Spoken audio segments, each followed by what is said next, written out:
Sa ngalan ng Ama, ng Anak, at ng Espiritu Santo. Amen. Ang pagkapala ng ating Panginoong Jesucristo, ang pag-ibig ng Diyos Ama, at ang pakikipagkaisa ng Espiritu Santo, naway sumainyong lahat. At sumainyo rin.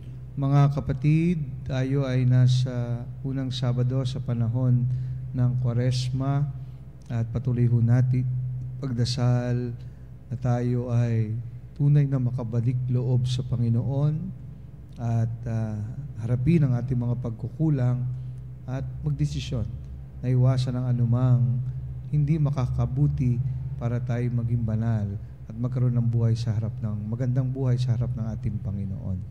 At isama natin sa ating panalangin sa misang ito ang mga nagpaabot ng kanilang intensyon sa ating himpilan at sa ating programa. Upang tayo maging marapat gumanap sa banal na pagdiriwang, aminin natin ang ating mga pagkukulang at nagawang pagkakasala. Inaamin ko sa makapangyarihang Diyos at sa inyong mga kapatid na lubha akong nagkasala sa isip, sa salita at sa gawa at sa aking pagkukulang. Kaya sinasamo ko sa mahal na Birheng Maria, sa lahat ng mga anghel at mga banal, at sa inyong mga kapatid na ako'y panalangin sa Panginoong ating Diyos. Kaawaan tayo ng makapangyarihang Diyos, patawarin tayo sa ating mga kasalanan, patubayan tayo sa buhay na walang hanggan. Amen. Panginoon, kaawaan mo kami. Panginoon, kaawaan mo kami. Kristo, kaawaan mo kami. Kristo, kaawaan mo kami. Panginoon, kaawaan mo kami. Panginoon, kaawaan mo kami. Manalangin tayo. Ama naming makapangyarihan, tungayan mo kaming pawang may kahinaan at upang kami maipagsanggalang, iabot mo sa amin ang iyong kanang kamay sa pamamagitan ng Jesucristo, kasama ng Espiritu Santo, magpa sa walang hanggan. Amen. Pagbasa mula sa aklat ni Propeta Isaías. Sinasabi ng Panginoon, kung titigilan ninyo ang pang-aalipin at pagsuway sa akin, at ang masamang salita'y iiwasan, kung ang nagugutom ay pakakainin ninyo at tutulungan, ang kadilimang bumabalot sa inyo ay magiging tila liwanag sa katanghalian. At akong Panginoon, ang siyang sa inyo'y laging papatnubay. Lahat ng mabuting kailangan ninyo'y aking ibibigay, at palalakasin ang inyong katawan. Kayo'y matutulad sa pananim na sagana sa dilig, matutulad sa batis na dinawawala ng agos ng tubig. Muling itatayo ng mga lingkod ko ang kutang na durog. Muling itatayo sa dating pundasyon. Makikilala kayo bilang tagapagpatayo ng siraang muog, mga tagapagpatayo ng wasak na mga bahay. Sinabi pa ng Panginoon, inyong igagalang ang takdang araw ng pamamahinga. Huwag kayong gagawa ng inyong gawain sa araw na banal. Sa araw na ito'y mamamahinga kayo't huwag maglalakbay, ni gagawa o manghuhunta ng walang kabuluhan. At kung magkagayon, ay madarama ninyo ang kagalakan sa paglilingkod sa akin. Bibigyan ko kayo ng karangalan sa harap ng buong daigdig. At lalasapin ninyo ang kaligayahan sa paninirahan sa lupaing ibinigay ko sa nuno ninyong si Jacob. Mangyayari ito pagkat akong Panginoon ang nagsabi nito. Ang salita ng Diyos. Salamat sa Diyos. Ituro mo ang iyong loob ng matapat kong masunod. Ituro mo ang iyong loob ng matapat kong masunod. Sa aking dalangin, ako'y iyong dinggin. Tugunin mo poon ang aking pagdaing. Ako'y mahina at wala nang tumingin. Yamang ako'y tapat, ingatan ang buhay. Lingkod mo'y iligtas sa kapahamakan, pagkat may tiwala sa iyo kailanman. Ituro mo ang iyong loob ng matapat kong masunod. Ikaw ang aking Diyos, ako'y kahabagan. Sa buong maghapoy, siyang tinatawagan. Poon ang lingkod mo'y dulutan ng galak, sapagkat sa iyo ako tumatawag. Ituro mo ang iyong loob ng matapat kong masunod. Mapagpatawad ka at napakabuti sa dumadalangin at sa nagsisisi. Ang iyong pag-ibig ay nananatili Pakinggan mo, poon ang aking dalangin. Tulungan mo ako, ako'y iyong dinggin. Ituro mo ang iyong loob ng matapat kong masunod.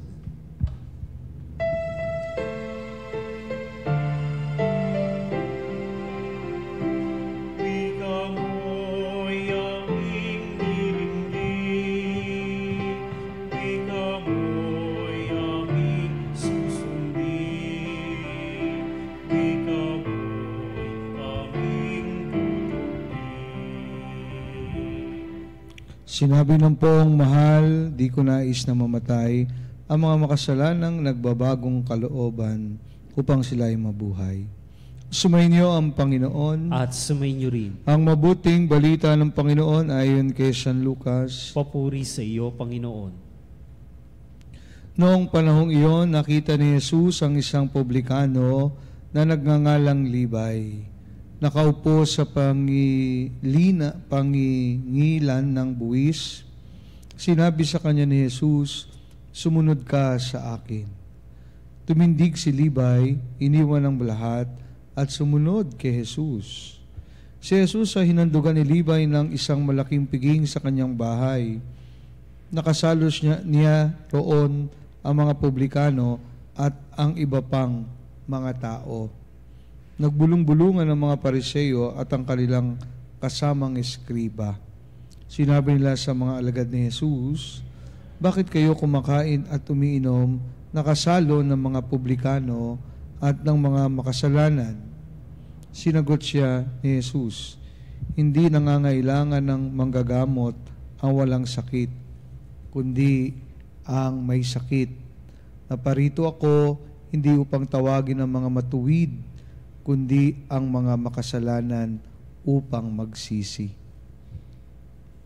Mga kapatid, ang mabuting balita ng ating kaligtasan. Pinupuri ka namin, Panginoong Hesukristo.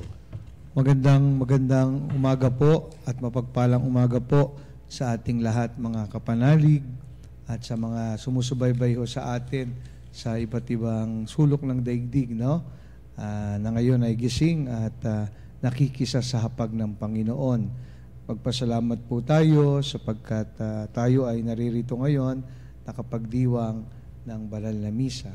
At gaya ng aking sinabi sa paumpisa, tayo ay pumasok na sa panahon ng Kwaresma at Sabado sa unang Sabado sa panahon ng Kwaresma. Alam niyo po, magandang tignan ang ating relasyon bilang mga tao para maunawaan po natin ang magandang balita ngayong araw na ito. Sa atin hong pakikitungo at pakikipagrelasyon sa bawat isa, alam niyo po, hindi mahirap makita yung mga tao na nahihirapan tayong makipag-relate, no? Hindi ho madaling o hindi ho mahirap makita yon. Sapagkat alam naman natin na itong mga taong nahirapan tayo makipag-relate o makitungo ay maaaring in one way or another nasaktan nila tayo sa ating buhay o talagang hindi lang tayo minsan komportable na handyan po sila.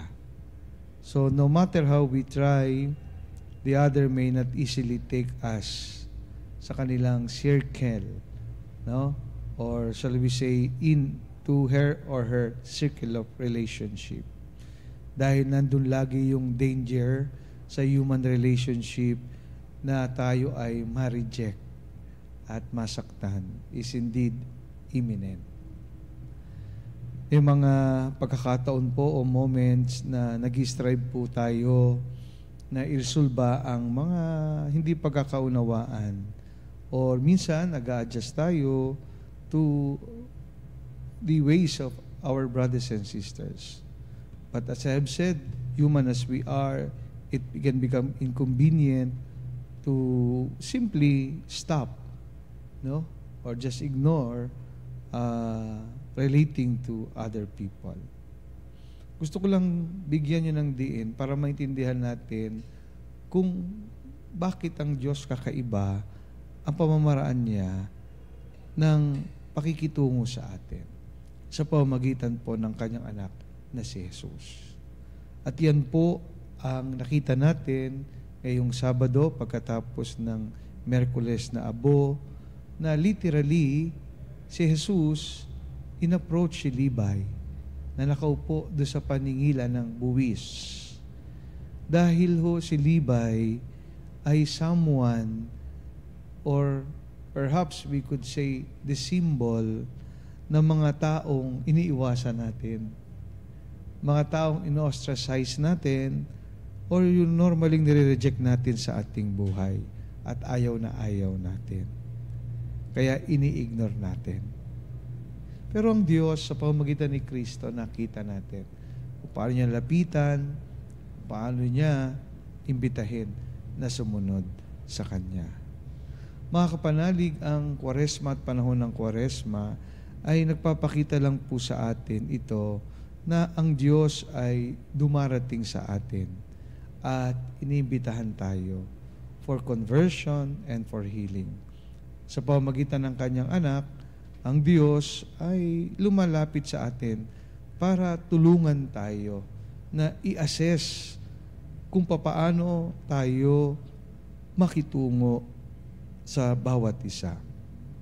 Sapagkat wala po sa atin ang pagtumingin sa buhay natin at sa mga karanasan natin ang makapagsasabi na we are better than the others and we are clean and righteous better than the others sa ating pamumuhay. Kaya ang challenge na sinisimbolo ni Levi at ang panahon ng Kwaresma is para sa atin pong lahat na i-acknowledge natin ang ating pagkukulang at pagkakasala.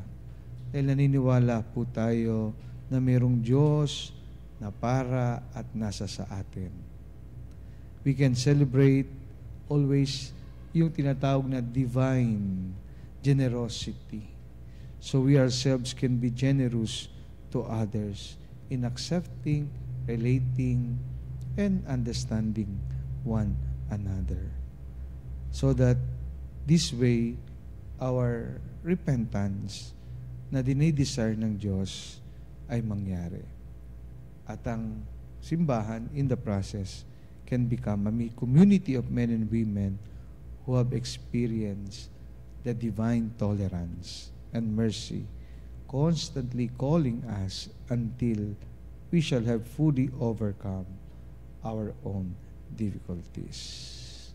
At pag dumating po yung oras at panahon na yon, the other may no longer be someone or somebody for us to hate and ostracize, but someone na kasama na natin, kaisa na natin sa paglalakbay, no? Para itayo ang paghahari ng Diyos. Tunay na synodal church in a mission that we acknowledge that we are all our own shortcomings, sinfulness, and sabay-sabay na nakatanggap ng awa at abag ng Diyos at sabay-sabay na puilit at tumatayo para gampanan ng misyon na pinagkatiwala at tinawag sa atin ng Panginoon.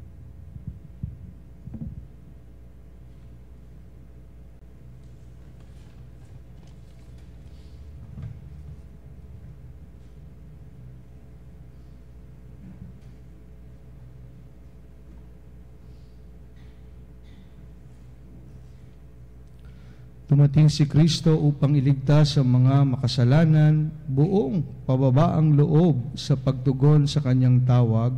Ilapit natin sa Ama ang ating mga panalangin. Panginoon, dinggin mo ang aming panalangin. Panginoon, dinggin mo ang aming panalangin.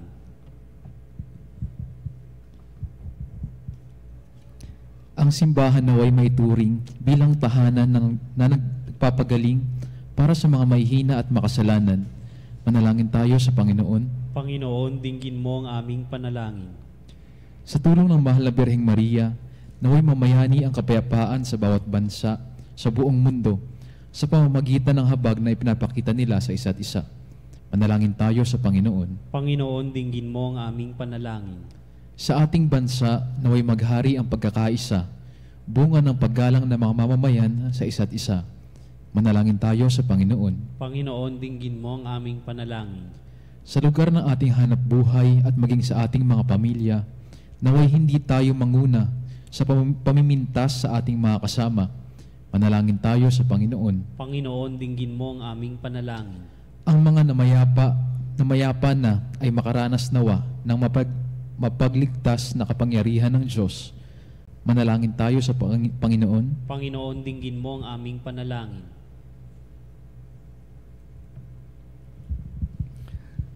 Ama, sa panahon ito ng Kwaresma, bagamat hangad naming maging matuwid, nawa iadya mo kami sa pagiging labis na matuwid, sa pagnanais naming makamit mula sa tagapagligtas ang kanyang walang hanggang awa.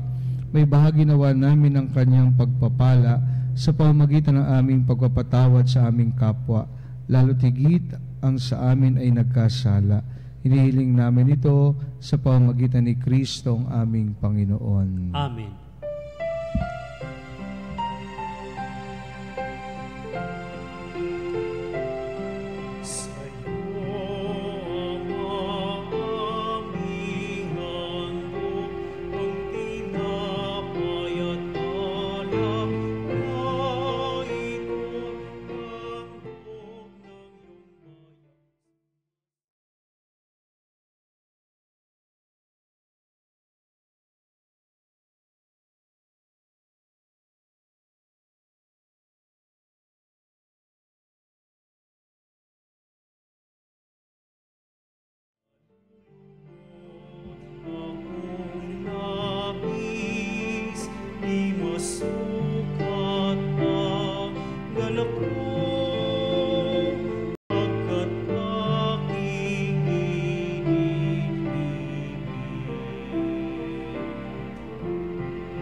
Manalangin kayo, mga kapatid, upang itong ating paghahain ay kalugdan ng Diyos sa mga makapangyarihan. Tanggapin nawa ng Panginoon itong paghahain sa iyong mga kamay, sa kapurihan niya at karangalan sa ating kapakinabangan at sa buong sambayanan niyang banal. Ama naming lumikha, tanggapin mo ang paghahain ito ng iyong pakikipagtipan at ng aming pagsamba.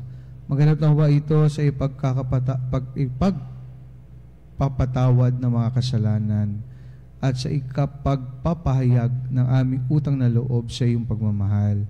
Sa pamamagitan ni Jesucristo, kasama ng Espiritu Santo, magpa sa walang hanggan. Amen. Sumainyo ang Panginoon. At sumainyo rin. Taas sa Diyos ang inyong puso at diwa. Itinaas na namin sa Panginoon. Pasalamatan natin ang Panginoong ating Diyos. Marapat na siya ipasalamatan. Ama naming makapangyarihan, tunay nga marapat na ikaw ay aming pasalamatan sa pamamagitan ni Jesucristo na aming Panginoon. Binibigyan mo kami ng bagong pagkakataon upang ganapin ang paghahanda ngayon para sa pagdiriwang ng muling pagkabuhay. Kaysa ng iyong anak na minamahal, aming inilalaan ang panahon, talino at yaman para gamitin ang iyong kalooban, na ang kapwa-tao ay lubos na damayan sa pagdiriwang namin sa aming pagsilang bilang mga kaanib ng iyong sambayanan.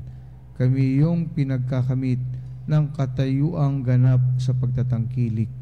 Kaya kaysa ng mga anghel nagsisiawit ng papuri sa iyo, na walang humpay sa kalangitan, kami nagbubunyi sa iyong kadakilaan.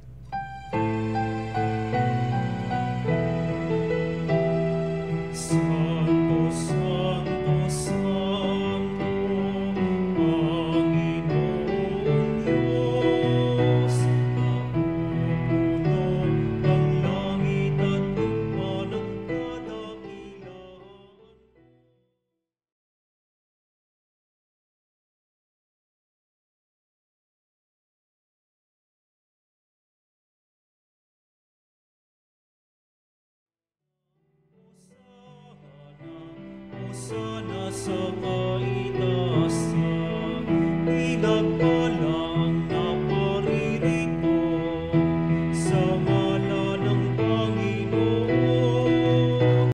Hosana, Hosana, sa kaitaasan. Hosana, Hosana, Hosana sa kaitaasan.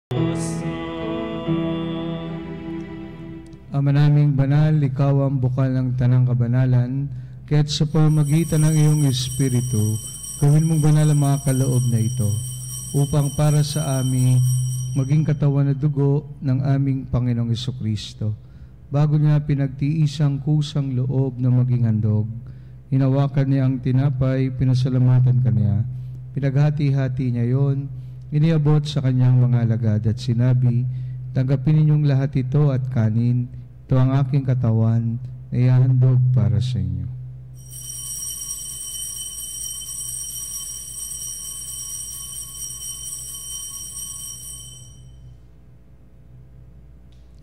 Ngayon din naman nung matapos ang hapunan, hinawakan niya ang kalis, muli kanyang pinasalamatan, iniabot niya ang kalis sa kanyang mga alagad at sinabi, tanggapin ninyong lahat ito at inumin, ito ang kalis ng aking dugo, ng bago at walang hanggang tipan. Aking dugo na ibubuhos para sa inyo at para sa lahat, sa kapagpapatawad ng mga kasalanan. Gawin niyo ito sa pag-alala sa akin.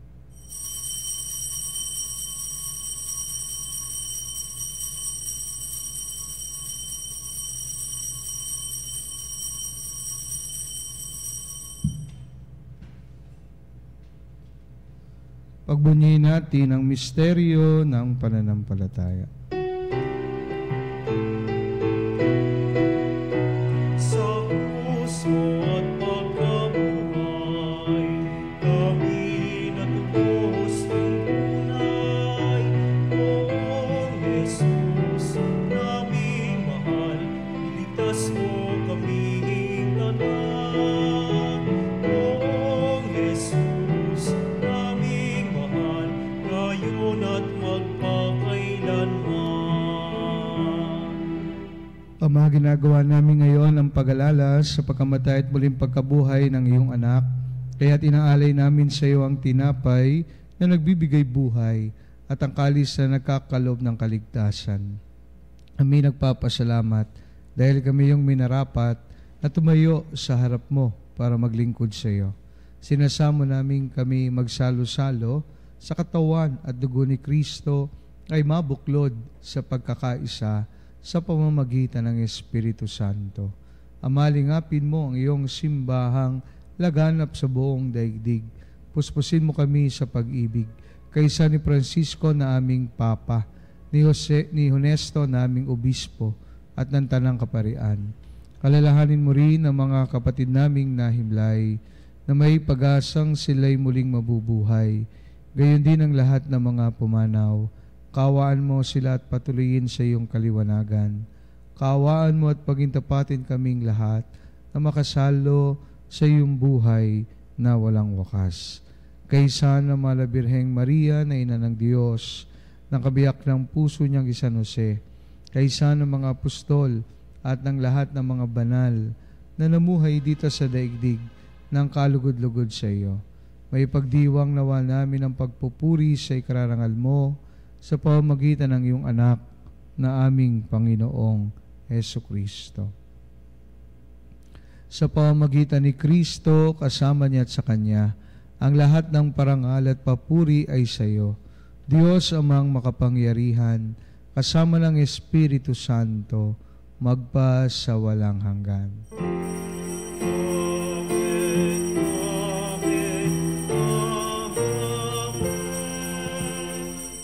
Dumulog tayo ngayon sa ating Ama, sa panalangin na itinuro sa atin ng ating Panginoon.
Inihiling namin kamedya sa lahat ng masama, pagkalooban ng kapayapaan araw-araw, iligtas sa kasalanan, at ilayo sa lahat ng kapahamakan. Samantalang aming pinananabikan ng dakilang araw ng pagpapahayag ng tagapagligtas naming si Jesucristo. Sapagkat sa iyo ang kaharian at ang kapangyarihan at ang kapurihan magpakailanman. Amen. Panginoong Jesucristo, sinabi mo sa iyong mga apostol, kapayapaan ang iniwan ko sa inyo, aking kapayapaan ang ibinibigay ko sa inyo. Tunghayan mo ang aming pananampalataya at wag ang aming mga pagkakasala. Pagkalooban mo kami ng kapayapaan at pagkakaisa ayon sa iyong kalooban, kasama ng Espiritu Santo, magpa sa walang hanggan. Amen. Ang kapayapaan ng Panginoon ay laging sumainyo. At sumainyo rin. Magbigayan po tayo ng kapayapaan sa isa't isa. Peace be with you all. Peace be with you.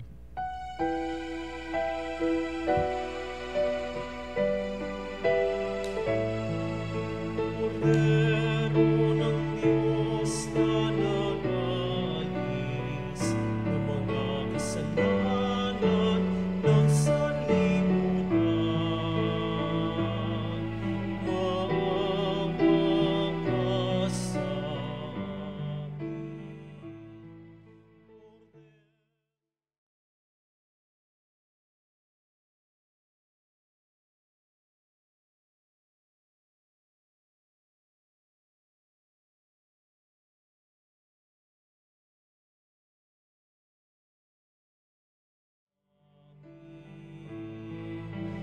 Agnus Dei qui tollis peccata mundi, dona nobis pacem, dona nobis pacem, dona nobis pacem.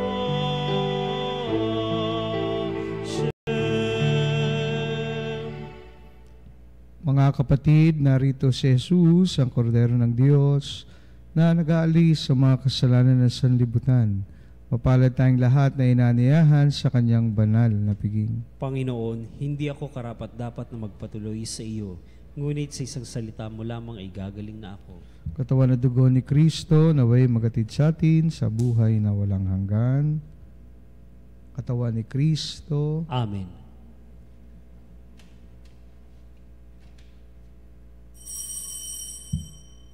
Mga kapanalig, ating dasalin ang komunyong espiritual.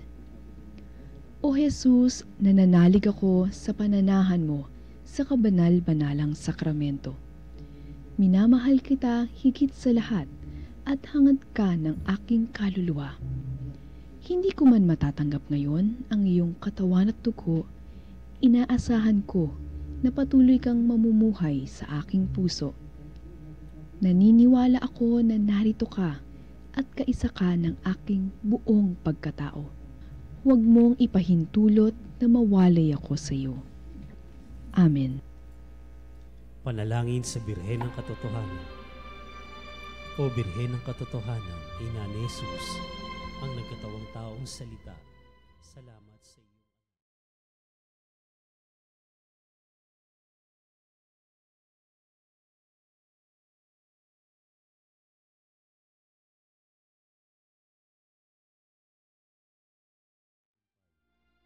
Sa aking paglalakbay, akayin mo ako sa buhay ng paglilingkod at sa buhay na ganap at kasiyasiya. Kupkupin mo ako at ang aking mga kapanalig na nakikinig, natututo at nagmamahalan.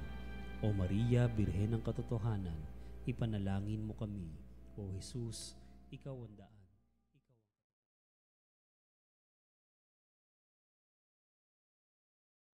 Manalangin tayo.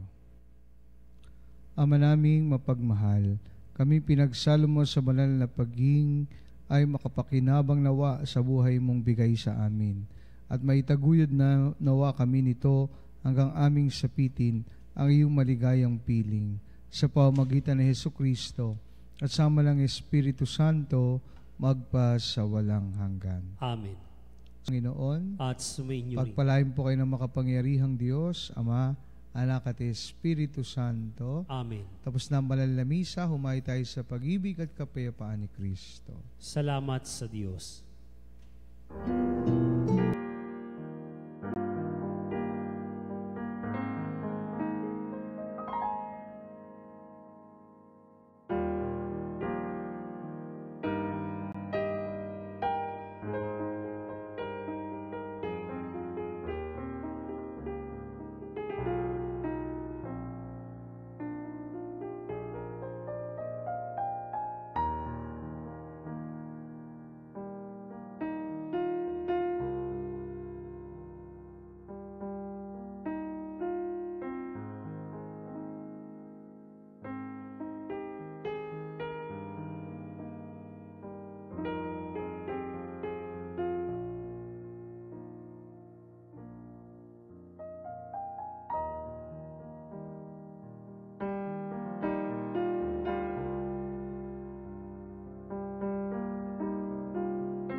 Mga kapanalig, bilang sambayang tinawag na Ama kay Hesukristo na pinagbuklod ng iisang katawan, tayo manikluhod at sumamba sa Panginoong Hesukristo sa kabanal-banalan na sakramento sa altar.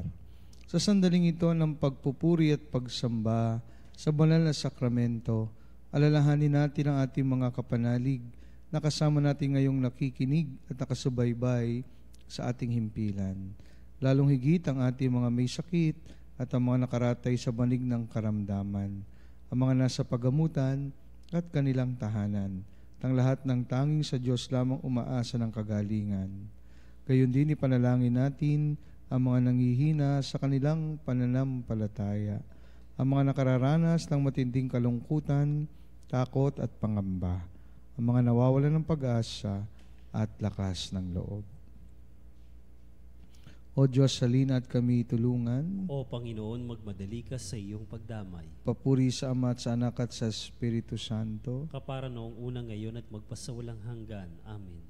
Purihin ang makapangyarihang Ama na nagsugo sa kanyang bugtong na anak upang tayo may pagkasundo sa Kanya. Pinupuri ka namin ngayon at kailanman. Purihin ang Panginoon Jesucristo, ang Kordero ng Diyos, na nag-alay ng kanyang katawan ng dugo bilang pagtubos sa sala ng tanan. Pinupuri ka namin ngayon at kailanman. Purihin ang banal na Espiritu, ang Panginoon nagpapabanal, na pumupuspos at nagbibigay kagalingan sa lahat. Pinupuri ka namin ngayon at kailanman.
Panalangin ng pagbabasbas.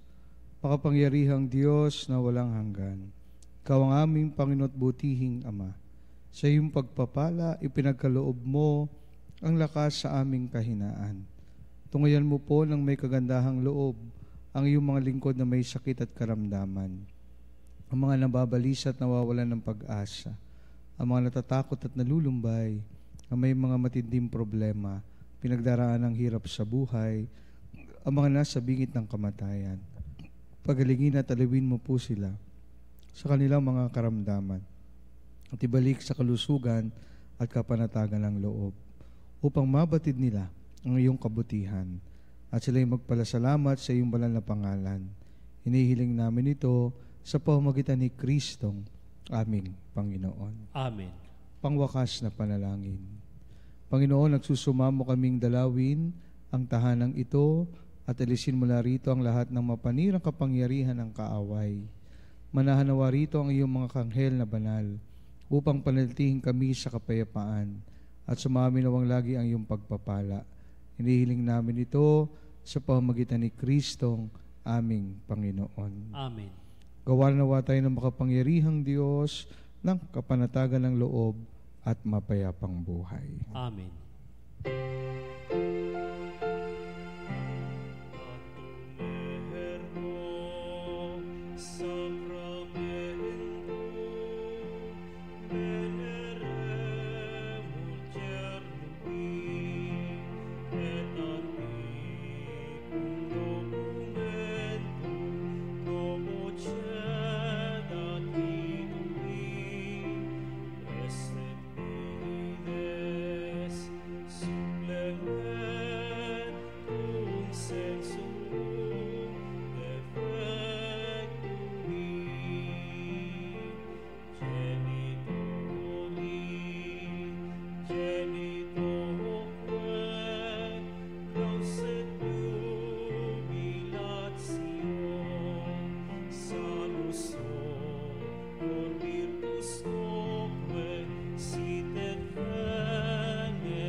Panem di cielo, priestitisti eis. Omne delectamentum in se habente. Oremus, Deus qui nobis sub sacramentum mirabili, passiones tuae memoram reliquisti, triviu que sumus, ita nos corporis et sanguinis tui sacra mysteria venerari, ut redemptionis tuae fructum, in nobis in iuderis insiamus, quid vivis et regnas in saecula saeculorum.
Diyos. Purihin ang kanyang banal na pangalan. Purihin ang kanyang banal na pangalan. Purihin si Jesucristo, Diyos na totoo at tao namang totoo. Purihin si Jesucristo, Diyos na totoo at tao namang totoo. Purihin ang ngalan ni Jesus. Purihin ang ngalan ni Jesus. Purihin ang kanyang kabanal-banalang puso. Purihin ang kanyang kabanal-banalang puso. Purihin ang kanyang kamahal-mahalang dugo. Purihin ang kanyang kamahal-mahalang dugo. Purihin si Jesucristo sa banal na sakramento sa altar. Purihin si Jesucristo sa banal na sakramento sa altar. Purihin ang Espiritu Santo ang mga aliw. Purihin ang Espiritu Santo ang mga aliw. Purihin ang dakilang ina ng Diyos, si Maria Santissima. Purihin ang dakilang ina ng Diyos, si Maria Santissima. Purihin ang kalinis-linisang paglilihi sa Kanya. Purihin ang kalinis-linisang paglilihi sa Kanya. Purihin ang kanyang maluhating pag-aakyat sa langit. Purihin ang kanyang maluwalhating pag-aakyat sa langit. Purihin ang ngalan ni Maria, Birhen at Ina. Purihin ang ngalan ni Maria, Birhen at Ina. Purihin si San Jose ang kanyang kalinis-linisang esposo. Purihin si San Jose ang kanyang kalinis-linisang esposo. Purihin ang Diyos sa kanyang mga anghel at mga santo. Purihin ang Diyos sa kanyang mga anghel at mga santo.